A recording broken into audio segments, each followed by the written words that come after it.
Hey everybody, how's it going? Well, welcome back. Check it out. We're back in the time cave. Yay! Time cave. So that means we're going to have a nice little chat, discuss some things, lantern related, of course, and what's that doing in there? Have a smoke and get back to business here. So join me as we talk about some fun stuff.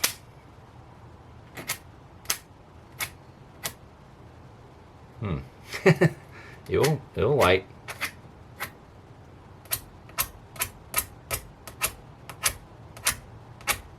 It's gonna make a liar out of me. There it is. Mr. Owl, how many strikes does it take to strike a strike anywhere match?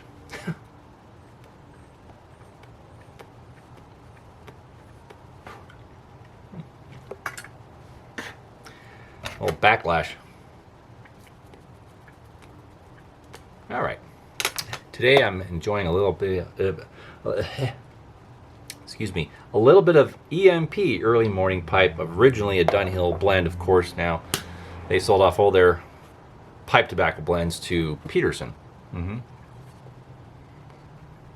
I will still call that a Dunhill blend, and they originated it, yeah.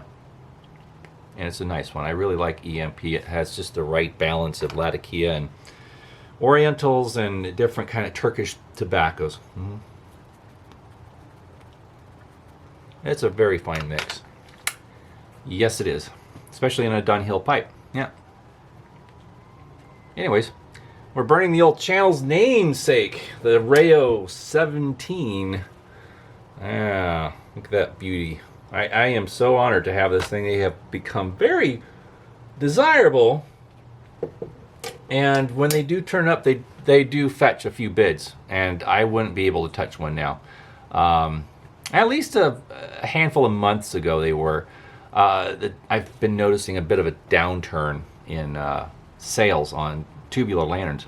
Yeah, I can't blame them. And a lot of people have what they already want, and not a lot of people are letting go of much of rare stuff right now, but there's a reason. People are not spending as much money on them as they were a handful of months ago as they are now. So people have really throttled back because of the economy and our financial strain that we have going on. So collectibles have suffered because of that. Now don't get me wrong, there will be some pretty high prices fetched on some of this stuff if certain collectors feel it's warranted. If they want something bad enough, they will fight for it. So there are exceptions, but a lot of things are going for less money. A very, very rare Dietz marked 98 tubular globe sold on eBay on, what was it, Thursday? It was Thursday, yeah. For under $100. It went for $76. Now, some guys are like, well, I mean, that's a lot of money for a globe. Well, let me show you. Let me show you here. Let me show you exactly, give you a better idea. All right. So this, we all seen this. We love this one. This is my Dietz Victor. But see the globe? It has the arch Dietz 98 number 0 tubular. So the globe that was on eBay was exactly like this, but it was a red flash. So it was a ruby red, but it was flashed, meaning that the color was applied to the inside of the globe and baked on, so it was so it wouldn't flake off or chip. Yeah. Come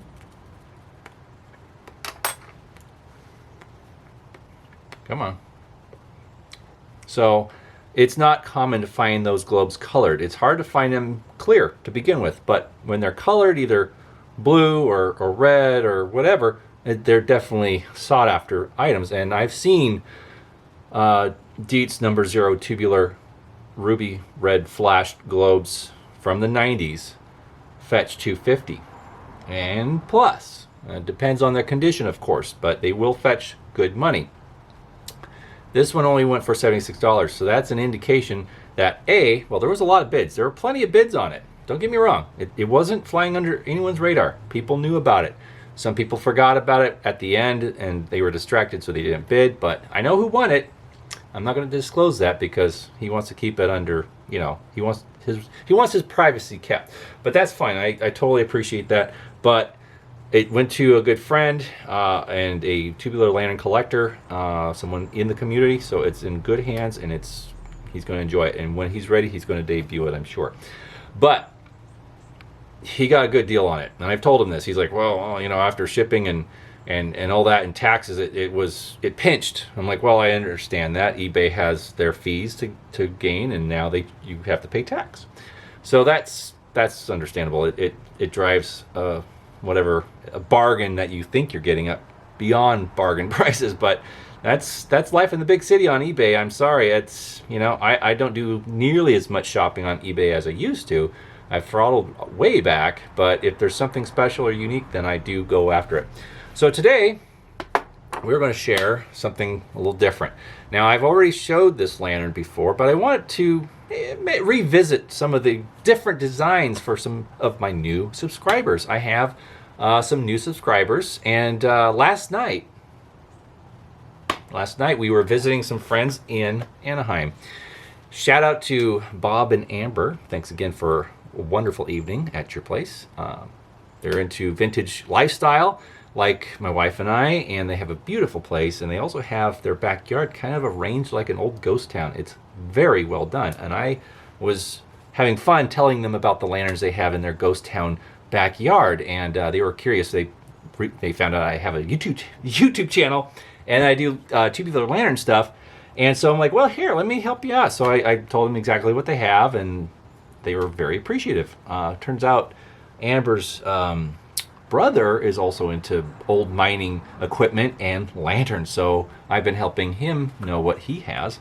So I believe he's a new subscriber too. So hey, shout out to you guys up here from the Gem City. So here is something that most people don't really recognize or know much about. Now this is what we call a top lift cold blast. Now that's a mouthful, I know. This is why we call it top lift, because the lever to lift the globe is up here. See that? Different. It's very different. But does it lift the globe? No, it doesn't.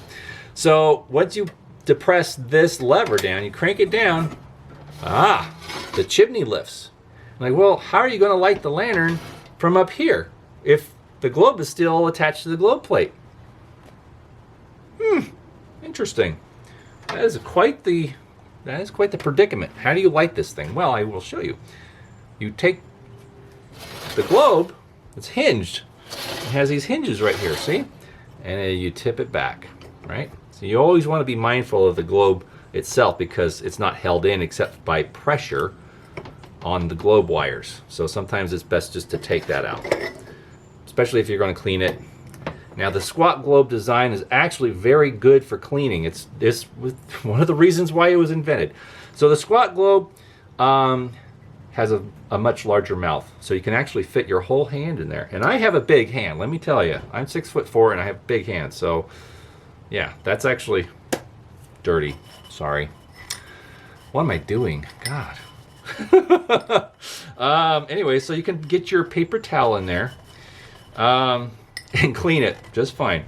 YouTube, don't cancel me, please. Don't take my video off for being ignorant of what I'm doing all the time. I meant nothing by that action at all. Just illustrating the fact that my hand can be easily, I'll just stop there before I dig myself a deeper hole. Anyway, so there we go. Nice and clean. Put that back. All right, cool. Racing through the alley. Good for you. Like I didn't know we were Irwindale Speedway. Anyway, so the globe's back, ready to go. Now you have your burner. You can see your burner very easily. You can adjust it and get the wick to come up, and you can light your lantern.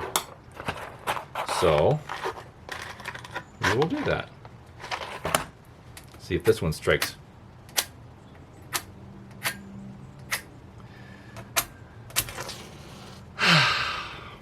They just don't make them like they used to. Anyway, so we're going to light this guy. All right. We're going to light this guy. Okay. And then we go back to our lever and lower it. There you go. And now it's lit. Now you have a lantern you can take around the property, go to the barn, milk some cows, or to the outhouse, or, you know, take a midnight walk down a dirt path by your old farmhouse, whatever, or even walk the dog for that matter. So there you go. That's the top lift. Now here's the problem. It's a cool design. It was a new design, and this was revolutionary for the early 1910s. But here's the Achilles heel. With a traditional lift, you know, say on a cold blast, we'll use the old Bull 275 to illustrate this fact. All right, so you have a traditional cold blast. This is a tall globe. They made them in short globes as well, or squat globes as they're called. So if you want to light it, you just do that. And you can insert your match, adjust your wick, insert your match, and then drop it. Very simple, very quick and easy, very smooth function. Now, if you wanted to gain access to the burner for cleaning, trimming the wick, whatever, you did this. Thumb in the loop, fingers on the top of the bail. Lift. Oh, okay. That was weird. That usually doesn't happen. But anyways, you tip your globe back, remove it, lower the chimney, access your cone, your burner, give it a twist, lift it off, get at it, and clean the burner, because you do need to clean the grime and the black char off of the burner and trim your wick ever so often. So that's how that's done for maintenance purposes. So it is a little more cantankerous for maintenance purposes. Okay. Come on. There we go. So there you go. That's how that's done on the traditional cold blast lanterns. To this day, that's the design. And because the top lift design, as unique and different as it is, it took longer to light than it was necessary, because you're doing more actions to just to light it. Even though it provides a simpler means of maintenance, it does take more steps. So that was just lift, light, drop. This is lift, tilt back, light, tip back, drop. So that's a little more cantankerous. I think that's more steps than necessary, because you don't service your lantern as often as maybe they would like you to, or they thought you would. So the top lift design lasted only a handful of years. Came out around 1911, 1912, and was pretty much gone by 1917, 1918. So during the First World War, they phased out this design for the traditional side lift. So the early Dietz Wizard, and it became the D-Light, and the Dietz Little Wizard and all those other squat globe lanterns that Dietz made and CT Ham made became traditional side lift. Now, the new style, this was called the new style. It actually says so on the fount right there. New style, NU style. It also would have been on the globe. Sadly, I don't have the original globe, which is not a surprise. They're very hard to find, those ones. But this one has the fun top stamping, ham light. Can you see that? Is that going to focus? Focus, you. Come on.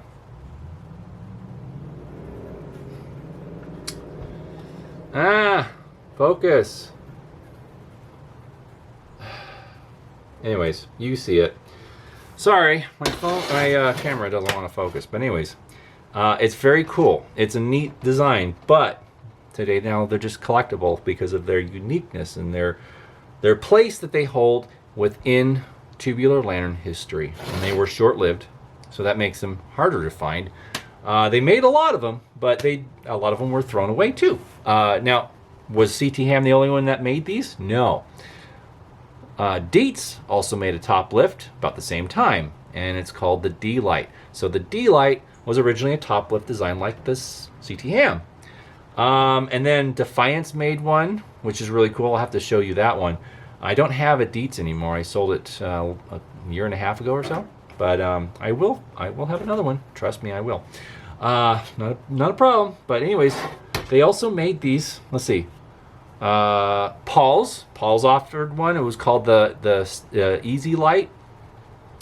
So there was the Easy Light for Paul's leader, and then they also had the CT Ham new style. You had the Dietz D Light, which was a top lift originally. You had the Defiance Best Ever, which I have one. It's not out in the garage currently. I'd show it to you, but anyway. Then there's a few others I think that were early top lifts, but they were brief. They didn't last very long, as for the obvious reasons I illustrated earlier. So that being said, it's cool to have one. This one was on eBay. I got very lucky with this. Very few bids. I got out of it easy. I paid under $50 winning bid, and of course shipping and all that stuff cranked it up a little bit more, but it was still under $100 out the door for everything, and I think that was a pretty fair price considering what it is and the condition that it's in, because most guys that seek after one of these top lift designs is that your chimney or your crown and your chimney assembly is usually dented, bashed in often, more times than not, and it's surprising why. I'm not sure why that's the truth, but it happens. So they either get dropped or whatever, and a lot of them suffer a lot of damage. So with that being said, the only damage on this one is just this rim here, your little subtle reflector. So it has a slight bend in it. It could have been from the factory, or someone could have dropped it, and it just did that. But at any rate, it's in pretty good shape. There's really no dents other than that. So pretty solid. Good lantern. Nice piece in the collection. So there you go. Looks pretty good for being over 100 years old, I think. Don't you? Awesome. Well, friends, thanks again so much for joining me out here in the Time Cave and listening me ramble on about tubular lanterns. And thanks again for subscribing and liking the channel. Definitely tell your other friends who are interested in lanterns and early lighting about the channel. I'd love to see it grow. We've already hit 500 subscribers and hopefully get some more. So thanks again. Appreciate it. And definitely check out the Redbubble link at the bottom of the description box and take a look at some fun, cool vintage designs for either t-shirts or mouse pads or coffee mugs or whatever you like. Also, stickers are available too. So anyway, enough shameless personal plug for my merch. You guys, well, no, you know where to look. All right. Take it easy and have a great rest of your weekend, and we'll hopefully see you on Wednesday. My new content day is Wednesday since I work Mondays. You get it. You remember. All right. Once again, enjoy. Bye-bye.